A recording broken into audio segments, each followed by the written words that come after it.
Welcome back. On our last episode, Kevin Greer, the Assistant Vice President of Bank Financial, spoke about recourse and non-recourse loans, community bank lending, and debt service coverage ratio. On this episode, we will discuss what reserves are, what type of fees are associated with commercial loans, and whether this economy is a good one to invest in multifamily properties.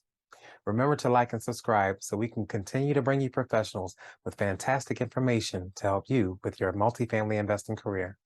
Enjoy the show.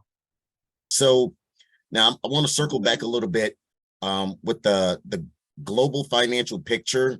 How is that affecting today's markets? Yeah, I mean, it's huge. First of all, let's go back a couple of years, right? We had COVID, that affected everything in terms of things shutting down, not being able to go into the office. Back then, we had a COVID reserve that we had to put in place, especially for commercial properties. So that affected the market. It affected, real estate, commercial real estate, multifamily real estate. And then on top of that, you have this war now, and so that's affecting oil and gas prices and all the different things that we are in trade with those countries, Russia and so forth. And so that's how we got this whole inflation situation where the cost of things are increasing, right? And so that's hurting families and people because their wages, their income from their jobs is not increasing to match inflation. So they can't buy the things that they used to. Food is increased, cost of eggs, milk, cheese, all of that's gone up, right? And then lastly, you had the, supply chain issue where, you couldn't get goods and services. It was taking extra long time to ship things because of the supply chain issues because of the war, right? Now, I will say that the supply chain has gotten better. And the reason why I know is because one of my sons loves Flamin' Hot Cheetos. And I could never find that in the store while it was having a supply chain issue. Now I can go to any store and find them. So I know that's eased a little bit, right? So, but yeah, that's that's funny because the global markets affect us tremendously, and I think as investors, we need to definitely keep an eye on it. I wouldn't stress about it, but definitely keep an eye on it and how it's affecting you personally. And then you got to think about your investments, and you got to think about your cash reserves and your income. Is my income matching my exceeding my expenses because because people are hurting these days. Okay, so Yes. Kevin just mentioned, and this is for a little bit of education again for everyone.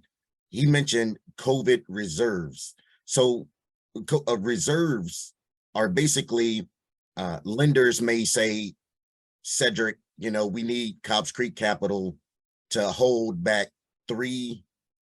basically 3 months of expenses. It may be 3 months, it may be 6 months. It just depends on what the lender. So basically they're saying we need you to bring us 3 months worth of whatever your total expenses are going to be. All right. And that way they know that, God forbid something happens, that those reserves are there and we can make those payments, holding back those payments, I should say, just in case we start to default or something like that. Now, along that line, Kevin, are you guys Bank Financial? Do they currently require reserves? No, only time right now we require reserves is if the property has some sort of deferred maintenance. For example, if it has some brickwork that needs to be done or electrical or roof issue, because we send out our own bank inspector. I know investors get their own separate inspection, but we send our bank inspector looking for sound and safety items only. So if there's a safety issue, a porch railing is falling down or chipped bricks or something like that, then we might create a reserve, what we call a deferred maintenance reserve account. And we give you 90 days to complete the work. After you close, you finish the work, and we send the bank inspector back out, and then we release release the funds. Okay, thank you. All right. So Kevin, what's your opinion on pursuing multifamily deals in today's market?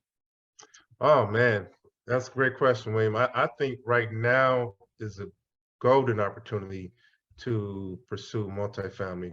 And I say that for a couple of reasons. One, because of the housing boom, all these prices of houses have substantially increased, coupled with the interest rates up higher. So that means that people are priced out of the market. So, people can't buy houses anymore because it costs too much. So those people have to live somewhere, right? They have to, they have to live somewhere. And so they're going to rent. So it's going to be a lot of renters out there that'll be happy to move into your apartment and pay your rent. Additionally, I think it's a great opportunity to buy right now because a lot of sellers are going to get caught in this market, and so they're going to have to come back down on their prices. They're going to have to reduce the prices if they want to move their property. So you want to be in position to take advantage of that, and especially over the next 3 to 12 months, you really want to be in position to take advantage of these sellers coming down on these prices. Okay. So it's a great time. Great time. Yeah. So what current deals are you seeing coming across your desk? And do you see an increase in construction in certain states? I do see, I see a lot of multifamily. I'm starting to see a lot of mixed use because, a lot of these mixed use properties are older and people, don't really have the money to fix them up. And so they're kind of tired of them. They might have a vacancy on the first floor. And so, they don't want to deal with that. So they sell them, and I'm seeing them sell them at low prices, right? That I'm seeing for sure. The other thing is I'm seeing a lot of developers that build houses are starting to change and pivot and change their strategy. What they're doing now is instead of building a single family home, they're going vertical and now building 3 and 4 units, right? And so for them, it's much more economical to do it that way, because once they build it, if they can't sell it, then they can at least rent it out and get that, their cash flow from the 3 or 4 units versus this one single family home that they built and it's just sitting there. So I think it's a great opportunity if you're thinking about developing something, you want to consider that. I'm seeing a lot of, like I said, developers building 3 and 4 units, making them. I think affordable housing is key. I think people need to really think about their business plan because as people are priced out of the market, rents have increased. So you really want to be right in that affordable range. Affordable is not, I'm not talking about necessarily Section 8 or government housing, et cetera. I'm just talking about affordable for your market. So that's where it comes into play, where you need to know the data for your market in terms of, income, family size, housing sizes, job growth, right? So if your medium income in your area is a certain amount, you want to make it affordable for those people so they can pay their rent. No, I totally agree with you. That's one thing that I see here in my local market. The workforce housing is really being hurt, just because people cannot afford normal rent nowadays, based off of whatever that median household income currently is. So Kevin, tonight you've given us a lot of great information. You've given us a lot of information concerning Bank Financial, and you've definitely educated our listeners with definitions and things like that and requirements. Is there anything that you have not discussed that you would like to leave our listeners with tonight? Yeah, the main thing I want to leave you with is to, one, have a business plan ready. And then I think 2, it's going to be critical for you to establish those relationships so that you can help one another to accomplish your goals, build partnerships. And so the last thing is take action. Don't stop underwriting deals because you think that, there's no deals out there. You might have to underwrite 50, 60, 70 deals just to get to one, just for one deal to work for you. But you still have to keep and stay in the game and underwriting deals. Wow. Great. Yeah, Yeah. that was a lot of information. That was a lot of information. You know Yeah. what? Now we will head into our question and answer portion of tonight's meeting. Cedric, did anyone send you any questions that you would like to ask? Let me see. Yes, I have a couple here. Mhm. Have one here. What fees are Mm. associated with commercial loans at Bank Financial?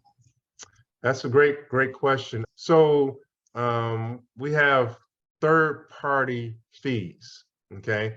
It comes to about $4,900 in that range, right? $4,950, I think, to be exact. Basically, those fees cover the appraisal. It covers the due diligence costs. Like I said, we sent out a bank inspector. We pulled an environmental report, make sure that there was no underground oil tanks under the building years ago. We pulled a credit report. We pulled IRS documents. So it's a lot of due diligence involved with underwriting a commercial loan. But those fees cover the third-party costs. We don't charge any points, so those fees literally go to third party. Okay. Yeah. Okay. I do have another one. It's set and it's if someone is interested in your line of work, are there any qualifications that they should have? Yeah, you just got to be driven. I mean, there's no like formal education that you have to get to be a commercial lender. You just have to have the desire to want to do it. I love what I do because I like helping people accomplish their goals in real estate from A to Z. And so that's what drives me and get me up in the morning, right? But there's no formal education, although I'm constantly studying the market, studying trends. I actually go out and look at properties for my, customers. I might meet them at an inspection. So there's no formal education for commercial lending. There's formal education for residential lending where you have to get a license, but that's a whole nother ballgame. Okay, I see a question from Yang. What are some of the skills and experience that investors had that you have granted commercial loans to? That's a good question. You said, repeat the question. I'm sorry. Yes, he asked, what are some of the skills and experience that investors had that you have granted commercial loans to? Man, that's a very good question. No one's ever asked that question. But in terms of skills, it's interesting because I work with new investors all the way up to experienced multi-million-dollar investors, right? Investors that own no properties to investors that own thousands of units, hundreds of units. And I would say one, they're constantly looking at deals. I don't necessarily consider that a skill, but it's just keeping it's just staying active, it's staying engaged in the industry, right? So they're constantly looking at deals, constantly underwriting deals. What else? They have a focus on what they're looking for. They're not kind of all over the place where, oh, this is a great deal. Oh, that's a great deal. They're really focused. So I think pretty much those are the things that I see with investors that are very successful. They're focused on what they want in terms of their business plan and the type of properties they look for, and they're constantly underwriting and looking at deals. And they'll send them to me and say, "Hey, Kevin, what do you think? Here are the numbers," and then I'll do an analysis and send them long proposals. But that's a great question. So I love appreciate that. Yeah, yeah. All right, we have another one here. Where do you see the multifamily market being in 2024? Mhm. Yeah, I think that it's going to be a lot of opportunity. Like I said, you're gonna have a couple of things that's going to happen. You're going to have these investors that bought and used bridge money, right? Say 18 months to 24-month bridge money, and a lot of those investors are going to they got to get out of that bridge, right? So they're going to either get stuck or they're going to have to sell their property because they can't get out. They can't convert to long-term debt financing for whatever reason. It doesn't debt service because the rate is up now. I think that that's one avenue. I think it's going to be explosive growth in terms of rents are still going to increase, and so people are going to need housing, and there's a shortage of housing. Millions. I'm hearing shortage of housing of 3 to 4 million, Yep. right? So I think it's 2024 is going to be ripe opportunity. Yeah. I have another one here from Yang. Does previous successful deals result in better terms for the investor? I wouldn't say necessarily better terms because the rate is a rate, right? So if I have customers, I have repeat customers, right? But they've done some deals with me, let's say early last year at 3.75. But they're coming to me now with a new deal. Unfortunately, they're going to get current rates, the 5.95. And they understand that. The experienced investors understand that. They communicate. They say, "Hey, Kevin, where are the rates right now?" And the reason why they ask is so they can underwrite the deal at current market rates and make sure the deal works. So the one good thing about experienced investors is that our loan committee gets to see them again, right? So that their name is more familiar. And so it's like, oh, okay, well, we approved them. And then I have to do a write-up. I have to show the history. I have to show that they opened a bank account with us. So they have a relationship already. And they've been paying their mortgage on time. So it does help in that regard. Mhm. And another one here. What books would you recommend for someone new getting into multifamily investing or that would like to get into commercial lending? Mhm. Well, like I said, with commercial lending, I don't even know of any books. Like I said, I just kind of fell into it, and I don't think I've ever read a book about commercial lending. It's always been, wherever I worked, I either got trained, formal training or hard knocks training, right? School of hard knocks. So I would just say if you want to get into it, you really kind of need to talk to people that's already in the industry, current loan officers such as myself that's been in it for a while, and just explain and tell what are your apprehensions, your concerns, and so they can be addressed.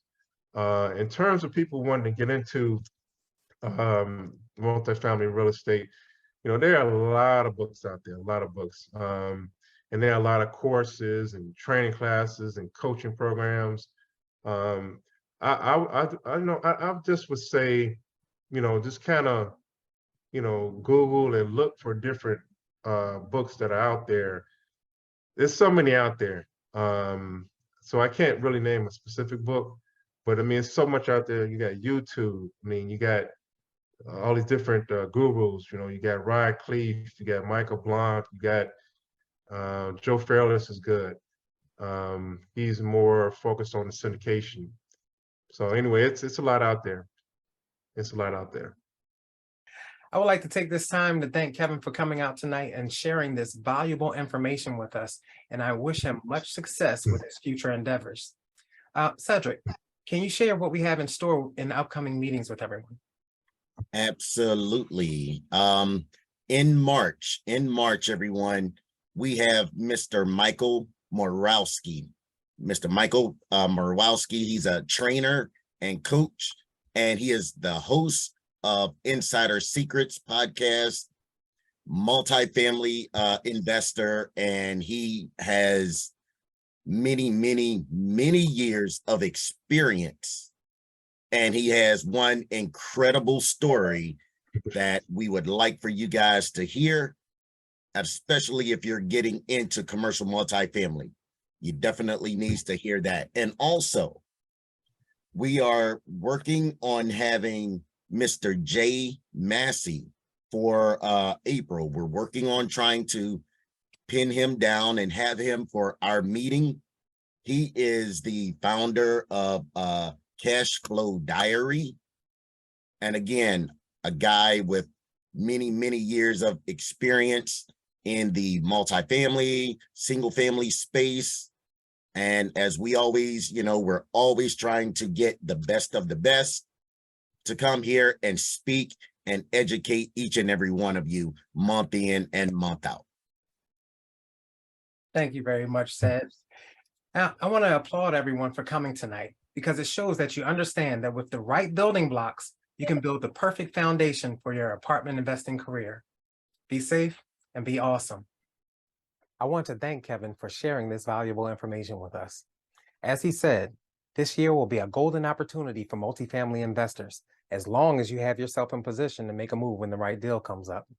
One way to put yourself in the right position is to grow your knowledge about multifamily investing by subscribing to this channel, reaching out to us on our website, bb4ai.com, and having a conversation with us so we can find out how we can assist you. Make sure you click that alert bell when you subscribe, and I'll see you in the next episode.